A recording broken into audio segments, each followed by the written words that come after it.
Huge career. Congratulations. Good luck, whatever you do next.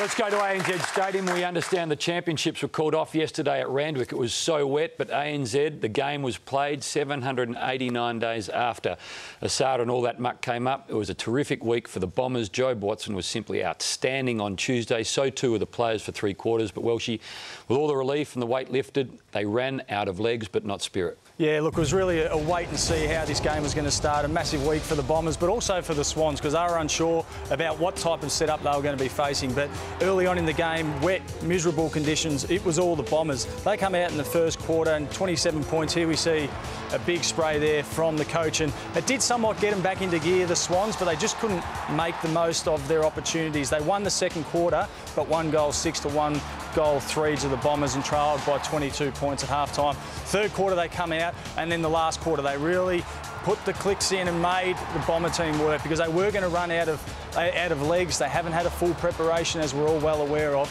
and it was really the stars that stood up. Buddy was fantastic, Tippett, and a couple of young players, which I'll mention, Lloyd and also Heaney, were fantastic, real crucial touches. Here we see Buddy stepping up, started the day quietly, but really worked himself into the games. The 3 things that I learned: the Bombers just need match fitness. They were fantastic, they were ruthless, but they just need that fitness. Cooney, well, what a pickup he's going to be. He looks ready for a big season. And also the third thing, and much debated, Academy Gold stands up late. Young Isaac Heaney from the Sydney Swans Academy. He had some fantastic touches late in the game, which I think from young players, you see him get involved early and they get some early touches, but they sort of dwindle away when the pressure's on.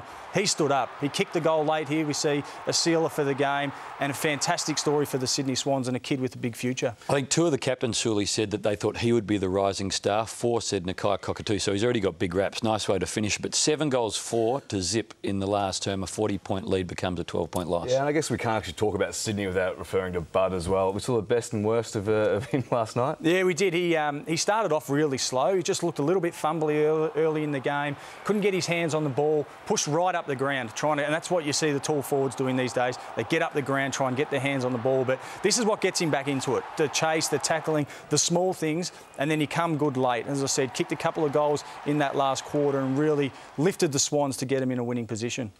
Heard he's had a big couple of years, but there's no doubting his admiration for the playing group. Yesterday, a bleed a loss, he was so proud. We're very proud of what they've done. Don't underestimate how emotional the week has been for a lot of them. The effort, you couldn't deny it, the effort was outstanding. And, watch this space. I think we're a very good football team. That's the second best team in the competition. We're outstanding in the contest for 3 quarters and just couldn't get across the line. He knew that they were going to struggle for legs, Gia, but you didn't think you'd have to use the sub as early. Myers went down, so too did Parker for the Swans. Welsh, you take this perhaps, but Benny Hallett was on early. Yeah, so of course you want, if you haven't had the preparation you'd like, here we see Myers go down with the shoulder early on in the game, the first 5 minutes of the match. He's had shoulder problems early on his career, and he's been a real key for the Bombers, not just on the field and what they've been doing the last couple of years, but his leadership. And here we see Parker, big collision here with Buddy, and he went off with concussion. Looks pretty sore. All reports that it's nothing too serious, just a severe concussion.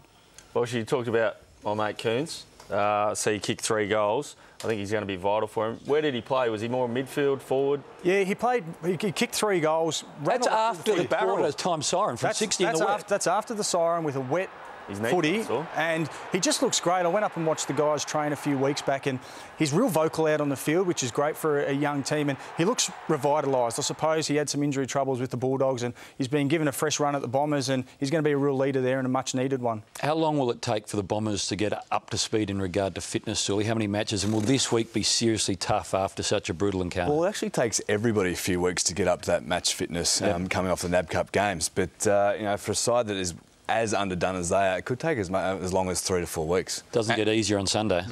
That's exactly right. That's what I was going to say. They play the Hawks, so, in the wet. But he's right, they're going to be a hard team to beat when they get up and going, I'm sure. OK, Steve-O's still with all the news.